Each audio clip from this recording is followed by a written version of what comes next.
tulina Supreme Mufti wa Odi Kampala omukulu Mubajje olunaku olwaleero ate ebigambo abyogedde era bw'atyo n'ayogera amazima. Bulijjo baganda baffe Abasiramu ge mulinze nti ye Mubajje ayogera ku ki ku bino ebigenda mu maaso. Katusuubire nti nno byatugamba ge mazima naye nga yo emmali y'Obusiraamu omukulu ono abadde agimazeewo. Weewaawo yeegaanagaana mbu ye si mubbi, mbu simanya nga ye si mubbi, naye Abasiraamu bo abategeera era ensonga abagirabira waggulu bo bategedde dda nti mubbi era mufere. Muganda wange, mukwano gwange, Mubajje tokyalina ky'ogamba, ensi yakutegedde, gwe omu atunze emmali y'Obusiraamu. Muli kaweefube kusaanyaawo ebyo Idi Amin Dada bye yakolera eggwanga tu Uganda, kubanga guno muzikiti tegwaweebwayo Yoseite Buhabulwa talina kyabakoledde ng'Abasiraamu okuggyako okusiba abaana bammwe mu makomera, okuggyako okusiba famire zammwe n'okutta abantu bammwe. Ekyo Museveni kyalinga kyabakoledde, naye bwe tudda mu reality Museveni talina kyakoledde baganda baffe Bayisiraamu. Kyova olaba nga bino byonna abikola, buli kimu akikola okulaga nti nno w'amaanyi n'okulaga abaganda baffe Abasiraamu tebalina kye bali ate awamu n'okusaanyaawo ebyabwe. Ffe Museveni bino obukodyo bwe tubumanyi, ekyakola si kipya gye tuli, kyakola kyonna tubadde tukimanyi era tubadde tukitegeera. So bannayuganda, baganda baffe, bannayuganda, mikwano gyaffe, nga tutudde wamu era nga tutunudde wamu, tubategeeza nti tugenda kubeera mu nsi ey'okuwangula. Mubajje bino abyogera, naye abyogera mu kwekangabiriza, abyogera mu kutya, kubanga akimanyi kati ensi yamutegedde nti ye Ssaababbi era yagenda mu maaso n'okubba emmaali y'Obuyisiramu. Njagala mukube Mubajje ng'ate ayogera ebintu ebitategeerekeka, ng'alowooza nti bannayuganda tebakyategeera. Bannayuganda bakutegedde, oli gubbi gwa Museveni gw'okolera, yakutuma osaanyeewo Obusiraamu, yakutuma oyonoonye Obusiraamu. Tolina nakyotugamba Mubajje, twakoowa okuva lwe twategeera nti wajja kutusaanyaawo, okuva lwe twategeera nti olina ebigendererwa byo ebirala ebyawukana ku bannayuganda, tokyalina kyotugamba ate tolibeera nakyo, kubanga bannayuganda bo olukutegeera baba banoonya ngeri ki gye bayinza kweggyako. So Mubajje ebigambo bibeere bitono, naye ng'okimanya nti ensi yakwetamiddwa, ensi yakutegedde era ensi yakuzudde ani gw'okolera. Mugenda ne mukola ebintu bino ne mulowooza munnange bannayuganda tebategeera, ne mulowooza bannayuganda tebamanyi, ne bannayuganda ensonga baziraba, ensonga bannayuganda bazirambulula era bannayuganda bamanyi omulabe waabwe wabasonze era bamanyi ani abakozesa okutuma okukola n'okukola bino byonna bye mukola. Mubajje wagira ku mission ennene, tugimanyi bulungi, era Museveni buli kaseera obadde okikiriza naye tova mu State House kwegamba mubadde mukukuta kwereere, naye one time amazima gatandise okuvaayo, gatandise kugenda mu maaso nga gweyoleka. Bino byonna tubimanyi, bino byonna tubitegeera, tokyalina ky'ogamba.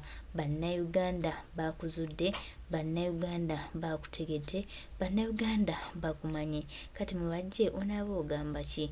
Ekyokukola toyina wabula nkutukugamba nti kwata emmaali y'Obuyisiraamu gy'omanyi gy'obbye ogizze mu bannayuganda. Tolowooza nti nno ogenda kubeera otyo ng'obba emmaali y'abanno, gwe nga weefubitika n'emmaali y'abaganda baffe Abayisiraamu ng'olowooza nti otegeera nnyo. Tukugamba nti togenda kusobola bannayuganda ate ne baganda baffe Abasiraamu bangera okukujjukiza nti si gwe watandika Obusiraamu ate tebugenda kukoma ku ggwe.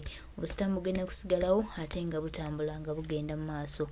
Bye muli muteesaako okubba ne Mubajje mukimanye nti ne bannayuganda babalaba.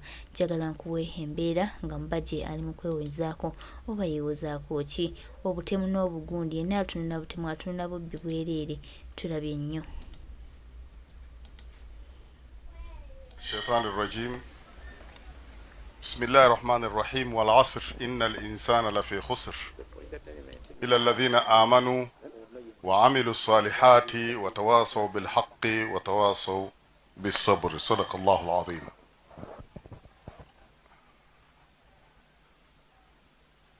Right Honorable Third Deputy Prime Minister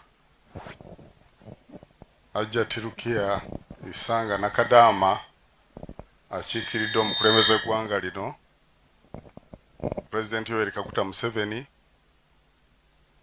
Honorable Minister wa Kampala Ajja Timisa Kabanda, na Minister mu ofisi y'ebyensimbi Honorable Gorobi, ba honorable members of our parliament abali wano, ba honorable members of our executive committee, Uganda Muslim Council, Your Eminence Second Deputy Prime Minister, Honorable Secretary General, members of Ashura, member of Majlis Ulama, executive, member of General Assembly, nga muli ba district kadi, LC5, chairpersons, RDCs,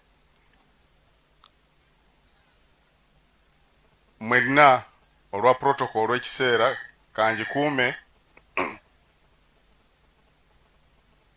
mwenna abatesitesi na mwenna abaza olwaleero olw'ebiseera. Assalamu alaikum wa rahmatullahi wa barakatuh. Tuli wano olwaleero okuyozaayoza Sheikh Muhammad Haruna Bukenya okubeera nti ye district kadhi omutongole owa Kayunga Muslim Districts. Mabruku alaiki, omweko takibire y'amaanyi.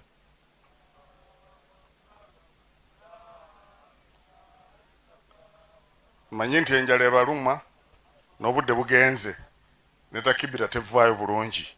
Kuyozaayoza okubeera nti Allah akulonze okubeera nti gw'ogenda okulembera ensonga z'obusiraamu mu district eno eya Kayunga. Tusaba Allah abeere nga akukwatirako.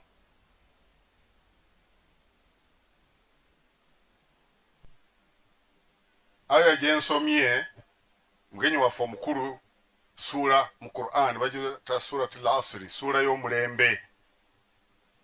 Mungu alayira omulembe.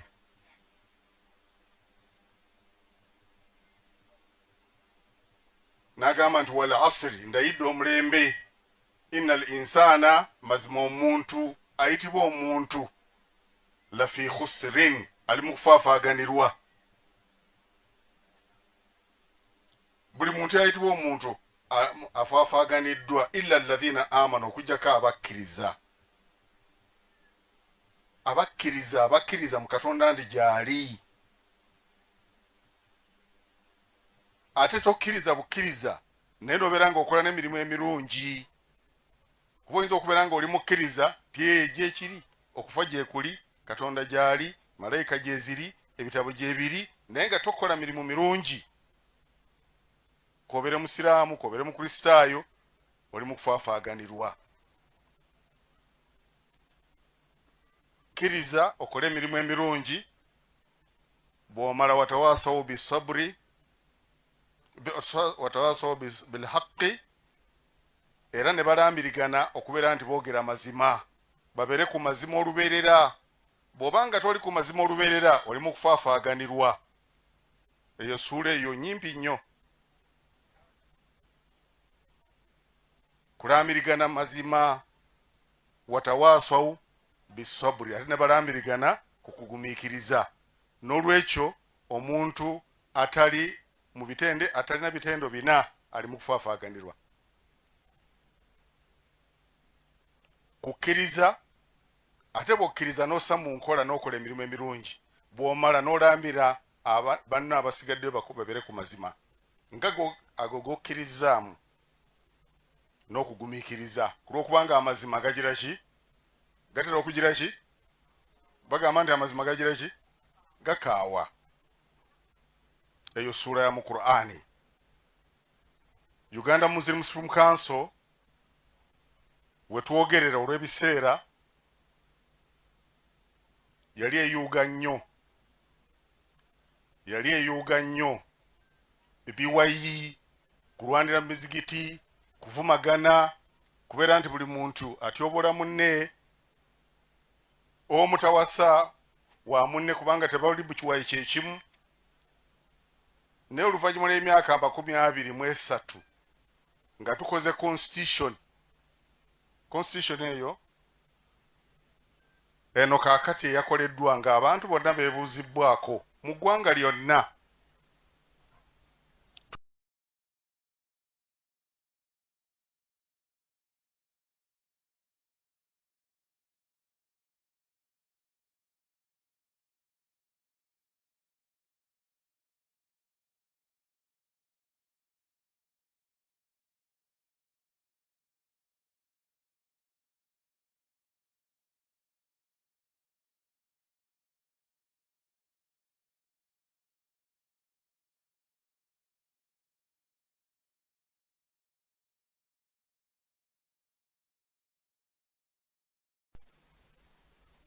constitution erina buli nsonga asalawo.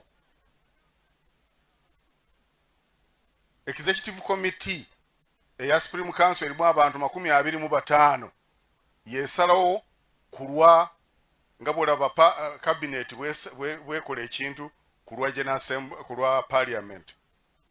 Kakati executive committee yesalawo ku nsonga ezisinga esalawo tukole kino tukole kino tukole kino. Mufti si yasalawo wabula enkiiko ze zisalawo, kubanga singa Mufti yasalawo ku nsonga z'obusiraamu yali badde avunaanibwa ku buli kamu konna akakolebwa, naye Mufti alina enkiiko. N'olwekyo bwe tulonda district kadhi alina by'alina okukola, regional assistant alina by'alina okukola, Mufti alina waakoma, General Assembly erina weekoma, College of Sheikhs erina weekoma.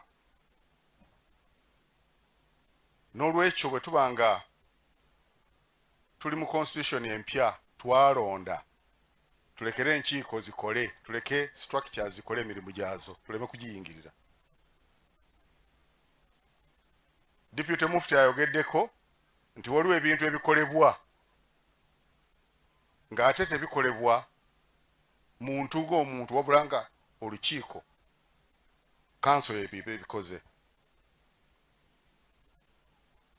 Oluvannyuma lw'akaseera okubeera nti tutuuse ku kwegatta ng'Abasiraamu, constitution weeri tumaze okulonda eriyo abantu ab'olubatu abeefunyirira okubeera nti batuzzaayo eri emabega gye twava, batutabangule. Ate abantu abo nga batutabangula nga bayambibwako n'abantu abatali ba mu structures za Supreme Council, abatali mu structures za Supreme Council. Musobola okuwulira ebintu bye bagamba eby'ettaka, simanya ettaka lyatundibwa, kangende buterevu ku nsonga, lyatundibwa ate kati baagala kutunda bintu by'obusiraamu. Mubajje tasalangawo kutunda kintu kyonna, enkiiko zaasalawo. Tasalangawo. Tulina minutes, tulina ne mikono gy'abamemba abali mu executive eyo nga mu bamemba obwo mwalimu Haji Abdu Kiyimba yasalawo se property yetundibwe, tulina obujulizi. N'ekiki ekimutawaanya ayagala nnyo okukolera obusiraamu, yali member wa executive. Naye this boy was dropped olw'okubanga talina qualification to be a member of the executive committee mu constitution. Under the new constitution you must possess a bachelor's degree in any field. He doesn't possess it. Kati bwe bakuleka ebweru Mubajje ekizibu kyo, ebisaanyizo bwe bikusuula ebweru, kizibu kiba kya Mubajje. Ye nga gwe kenyini wavaayo n'ogamba nti ebintu bino ffe twasalawo nga executive si Mubajje, bwakedde ku makya n'abeera nti asazeewo ekiro. N'olwekyo abantu abamu ne bwe twali tulonda ba chairman waliwo constitution bwe yasuula ebweru. You must possess a bachelor's degree to become a chairman, a national chairman of the Muslims. N'olwekyo ba members kyenjagadde okutangaaza ku nsonga eziriwo ze mwawulidde Hajjati Minsa Kabanda zaayogeddeko eziri mu Kampala, zikolebwa abantu abakavuyo, abantu abaagala okunyaga, abantu abaagala okulowoozesa nti ffe obusiraamu kati tutegeera kye tuliko. Kubanga ekintu ekyatundibwa nga olukiiko lwe lusazeewo, ate nga gwe kenyini wali mu lukiiko olwo n'osalawo n'emikono gyo weegiri, kakati ng'ojja ogenda kugamba nti ogenda kulumba kikyotomanyi. At the same time abavubuka be bamu abo kati memba ku General Assembly, lwaki ekintu tekiyisa mu lukiiko? Lwaki atyayo akireete kugundi ku General Assembly? Tulina General Assembly on 29th omwezi guno, ku executive tateesaayo, but we have a General Assembly. Basalewo oba ekintu ekyo kikyamu. Naye batandise okukozesa political Islam, batandise to politicize religion olw'okwagala okufuna ebyabwe. Bagenda ne ba inciting omuntu oli nti bagenda kutunda ebintu by'obusiraamu. Ani agamba nti bayinza okutunda ebintu by'obusiraamu? Waliwo omuntu ayinza okukwata ebintu by'obusiraamu abigire ki abitunde ddala nga abasiraamu webali? It is an insult to our religion. Ekizibu kizza olw'okubeera nti judiciary erimu ebizibu. Right honorable, genda ogambe His Excellency President nti atalina ssente tawangula musango kakati mu makooti ezisinga okujjako batono mungu baba asaasidde. Naye omuntu neyewaana n'agamba nti nemwe munagenda wangenda kubasinga era bunja kunyongera garamu, nemwe munagenda wangenda kubasinga. Ye mulamuzi lwaki akyogera before katana nagenda mu kooti n'agamba nti awo ngenda kubakubireyo? Eriyo omulamuzi asinga yeeyo atonyese eggulu. Naye naffe abaliwo ku lw'eddiiri ye tetujja kukkiriza muntu kutuzannyirako. Bwe twali tulonda General Assembly, abamu ku bagagga n'abantu abakozesa ssente baasigala bweru. Constitution yabasuula naye baagenda mu kooti bukya. Omu ku bakazi kamuyite mukazi mb'omulamuzi n'agamba nti tuwadde injection Mufti wa Uganda, tuwadde injection Supreme Council tebaddayo kukola any religious function yonna mu Uganda, oba kuziika oba mawuledi. It is prohibited. That was an insult to our religion, our belief. Ddala eggwanga libeeramu kaakati eddembe ly'okusinza ng'oli akozesa olw'okuba alidde ssente agambe nti muddayo kusaala, twakimenya. Kati bateese ku testi endala bagenda kutunda mizigiti. Can you sell a mosque? Okwate emizigiti y'abasiraamu ogigatte gyonna n'ebintu properties mu Uganda yonna ogambe nti ezo zirimu obuwumbi 2 bwokka. I'm still demanding 17 billion. Agenda kubatunda namu abasiraamu. That is also an insult. Places of worship. Mutunde bundeeba kyekyaliyo. Mu butuufu abasiraamu mbakubako bukubi. Mbakubirira bukubirizi. Ekyo njagadde okibulya His Excellency the President. Kyatuyisiza bubi. Batuteeke mu mawulire olyoka ofune bakazanyirizi. Ffe twagala kugula era tutandika okusonda. Tesijja gamba musiraamu kusonda n'enosa n'emu. Supreme Council esobola okusasula yenna agibanja. Tetujja kubakubira mulanga. Rest assured. Era abagala okukikozesa nga politics oba drama oba comedy, discourage them. Tekijja kubeerawo. Naye mugambe ku balamuzi abo, mugambe ku balamuzi abalowooza nti bwe Katonda bw'akuwa obulamuzi aba akuwadde kulya ssente. Teri inchi n'emu ey'obusiraamu gye bagenda kutunda ku nnyondo.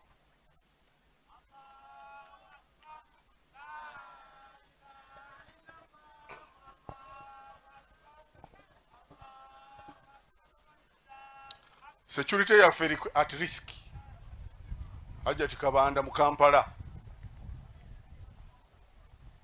Omusajja abadde yeewerera nti bwe nsanga Mubajje emutta. Baamuwadde access n'agenda ayingira mu muzikiti gwaffe. Ogutalwanirwangamu. Ne bamuwa emmotoka liidika eya poliisi n'ennamba tugimanyi. Erimu SFC omu n'omusirikale omulala ng'agudde cover ne bamutwala eri ku 8 bamuyingiza paka mu muzikiti.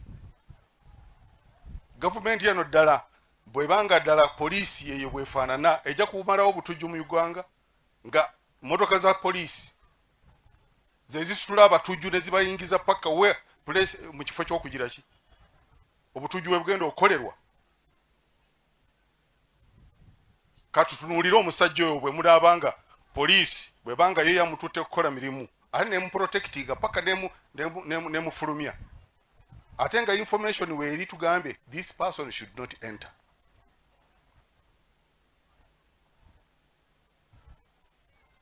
Security eri ku test. Kubanga omuntu oyo yabadde agenderera nze. Bw'abanga asobodde okutuuka wendi abantu ba bulijjo kati obutujju bujja kubumalawo mutya. Abavubuka be baakutta abamu bagambye nti ffe tetwakubye kerere kubanga bo abapoliisi bo baalidde ffe ne batatuwa kuba bagambye nti ffe tumaze okulya ekyaffe ffe tujja kukola. Mubuuze liidika yayingidde etya era who was driving that liidika. Era ne security around Kampala, Old Kampala, DPC, Regional Police Commander, tutunulidde okulaba omusajja oyo ng'alya butaala nga yabadde agenda okukola obutujju. We are waiting atambule atandike okutambula mu nguudo. Nja kubaako kyembulira Abasiraamu. Tukooye okubeera nti poliisi ng'Omuwarabu agamba nti habia haramiha,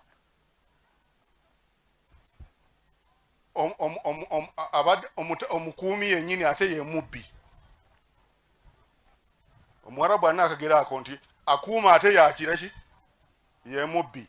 Poliisi bwe banga esobola okutambuza omusajja oyo n'emuyingiza ate n'emubeera nti emutuusa mpaka kumpi ku layini eyange kwe nabadde nsaalira. Njagala okwebaza Honorable Madado olw'okubeera nti Constitution ereesa abantu nga mmwe mutuyambeko kuba qualification ez'okubeera member wa executive, ez'okubeera gundi chairman wa Supreme Council, ez'okubeera member wa General Assembly azirina nga nezammwe eza government azirina. Era ndowooza musajja w'amaanyi akyakola. Right Honorable Prime Minister nti akyasobola okukola emirimu gy'amaanyi. Mutulemu tannaba kukoowa. Webale kuteekateeka, webale kumobilizinga. Ffe twagala kukwatira ku government ku programu zaayo. Kumalawo obwavu, okuteekawo emirembe, nga twegaasa ne Intelligence Council, nga tuli wamu tukole emirimu egiyamba eggwanga lyaffe litambule. Twagala emirembe naye ate kirabika nti waliwo abatatwagaza mirembe. Ntwala akakisa kano okuyita omugenyi waffe w'ekitiibwa Honorable Rukiya Isanga Nakadama akiikiridde President w'eggwanga lino ayogereko eri Abasiraamu bano. Wassalamu alaikum.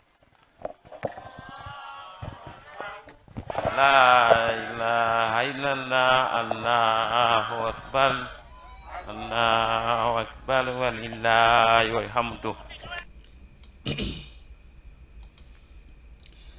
Ebigambo abaganda bange mikwano gyange ndowooza ebigambo by'omukulu Mufti Mubajje byatubuulidde nabyo mubiwulidde. Bw'abanga endowooza emusindise kugamba atyo, bw'abanga akoze bw'atyo ate tunaagamba ki? Just buli kimu kibaawo tukikwase Katonda.